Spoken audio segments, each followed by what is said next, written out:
Hey guys, Glockster 42 scale model Alberta with another post-build review, this time of the Amusing Hobby Panther 2 in 1/35 scale, kit number 35A018.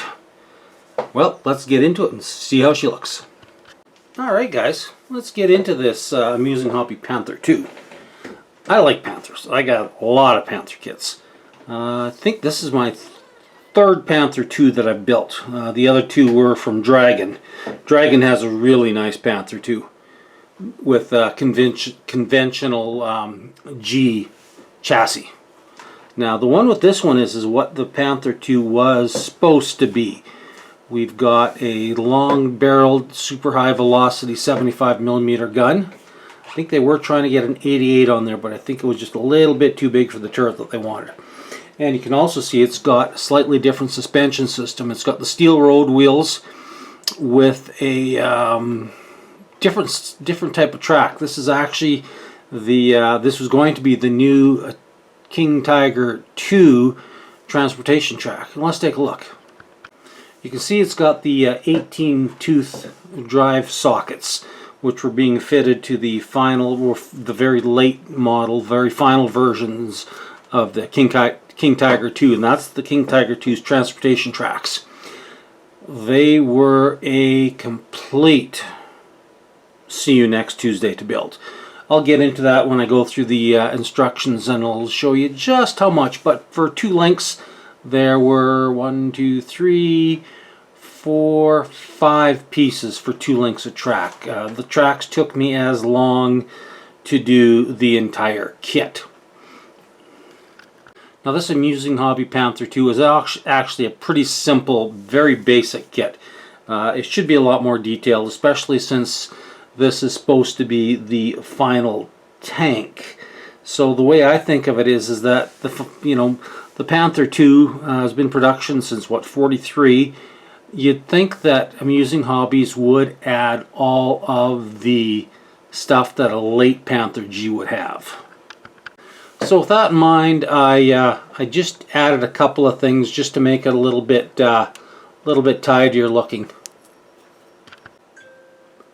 So with that in mind, I actually decided to use the late style anti-flame mufflers that I pulled out of a, what was it? It was the Border mid-late Panther G.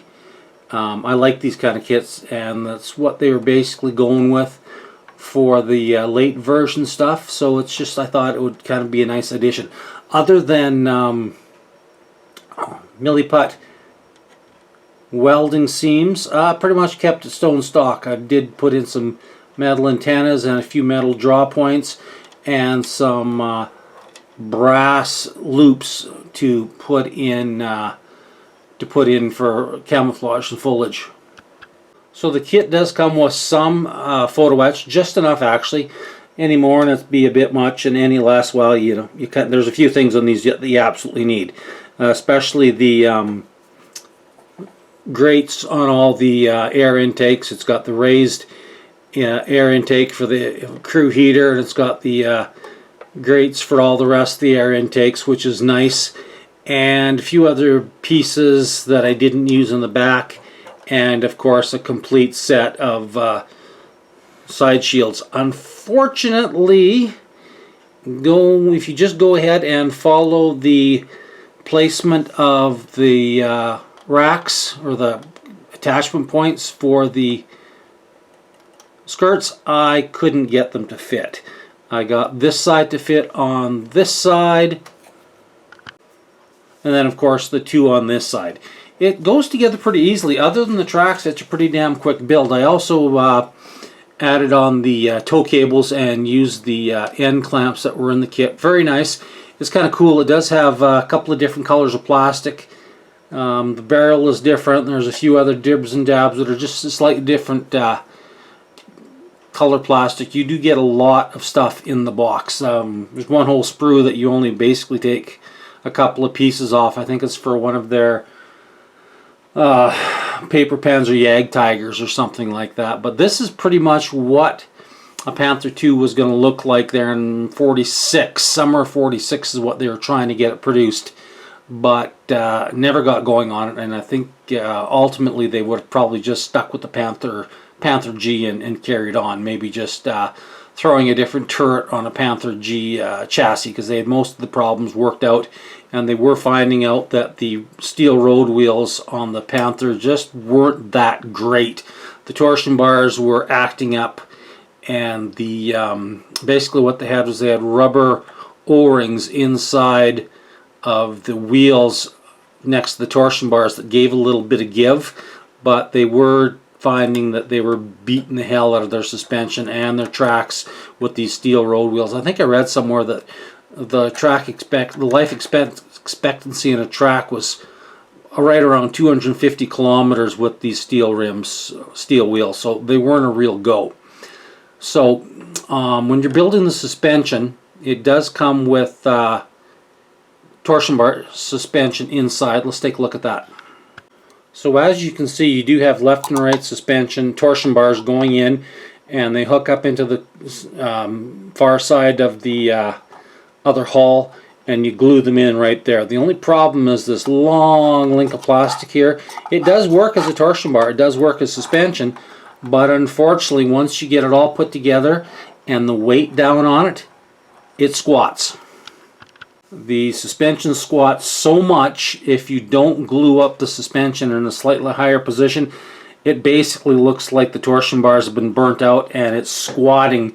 Once I put it all together and just put the road wheels on, put the turret on, had it all built up, it was squatting down so low it looked like, well, it didn't look like it had any suspension. Now unfortunately the axles coming off the torsion bars don't fit the wheels worth a damn. They're very loose, they're very wobbly.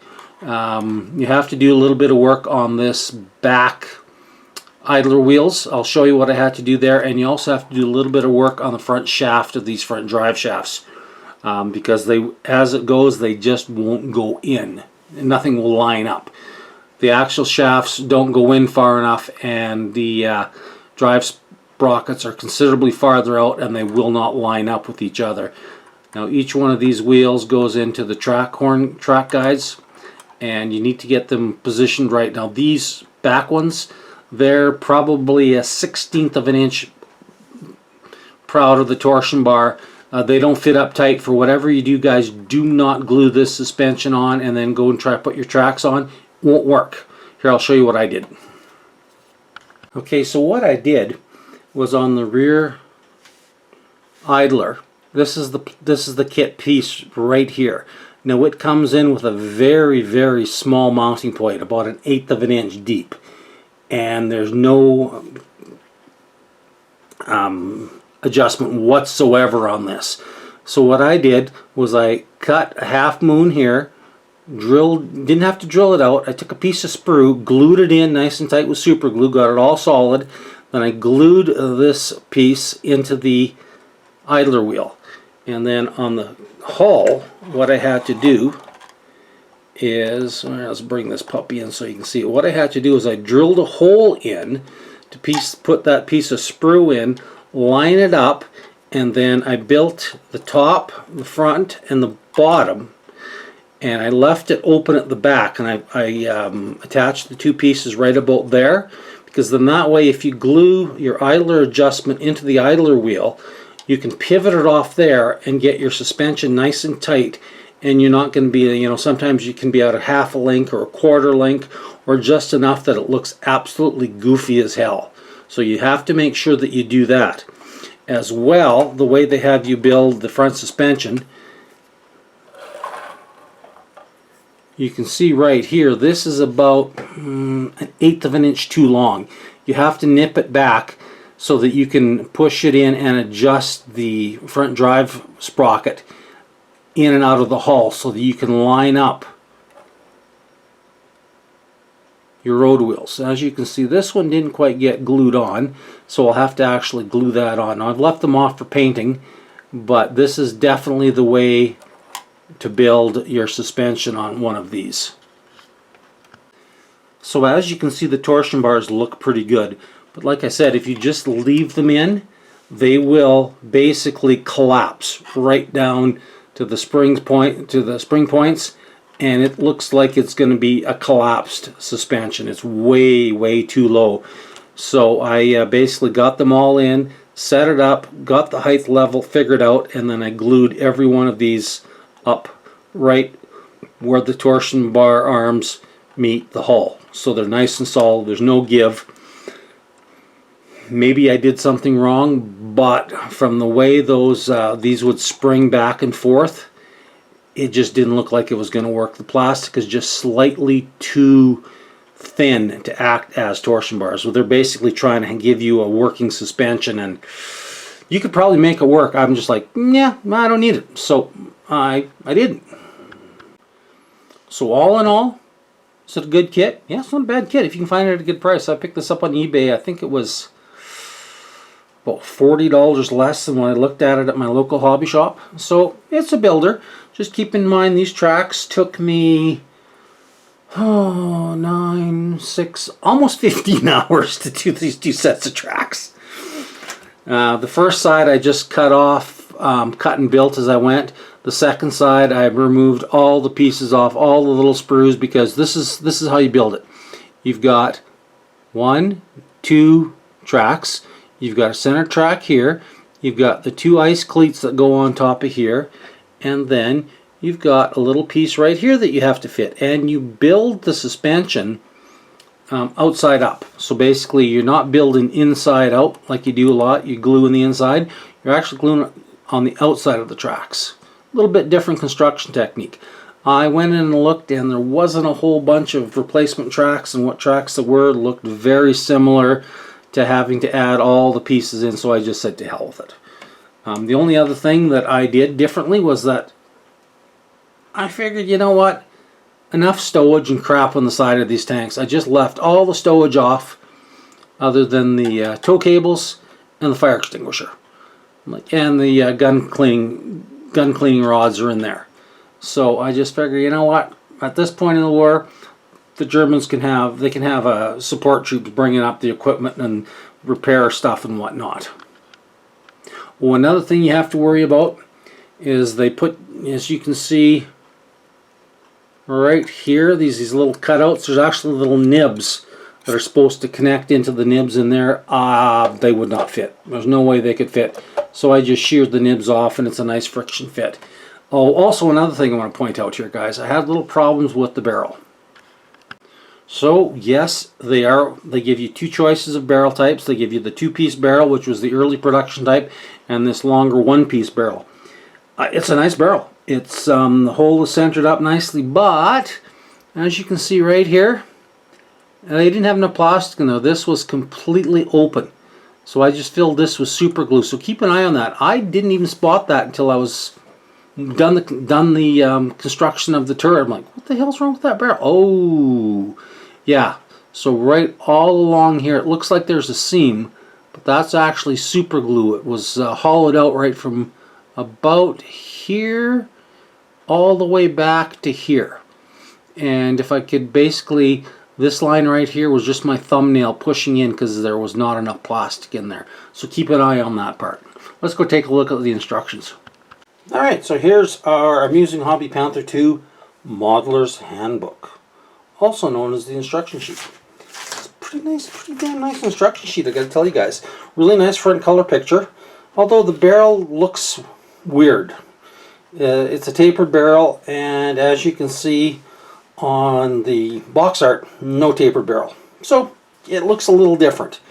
One thing you may want to notice here that I forgot to point it out on the model. These 2 ports right here are actually a very early range finding. I'm not going to call it a laser range finder, but it is a type of analog range finder, and you're going to have to drill those little holes out, which I've done, and put a clear part in there or a little bit of canopy glue and make it look like a lens, because there was an optic lens in there for a range finding device.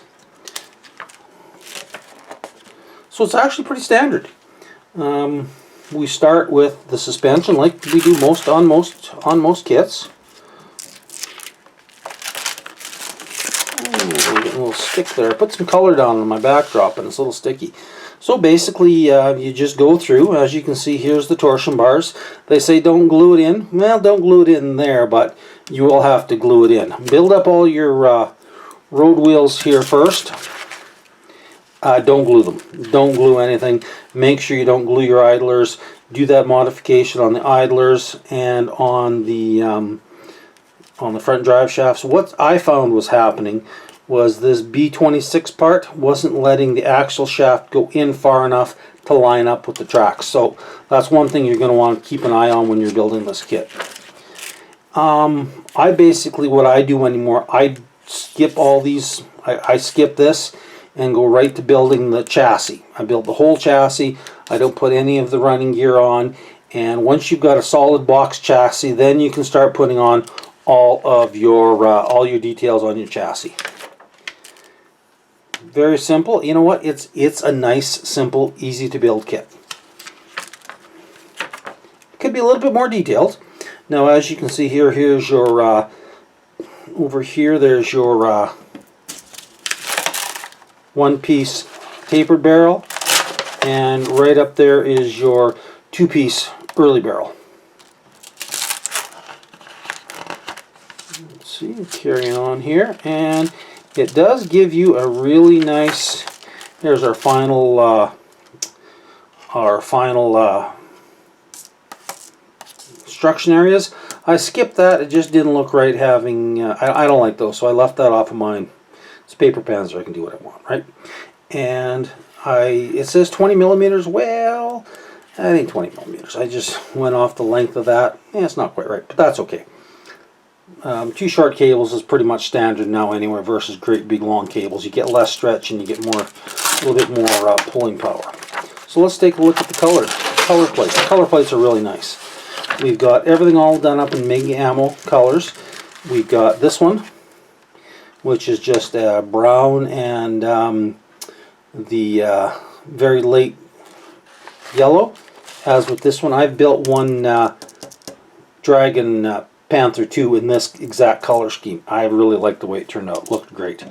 I'm not sure what this one's going to be. I'm thinking it might be this one or just a variation of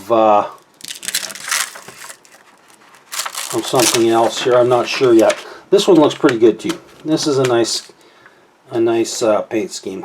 This paint didn't work very well. It's still sticky and that's 24 hours old. This is a nice paint scheme as well.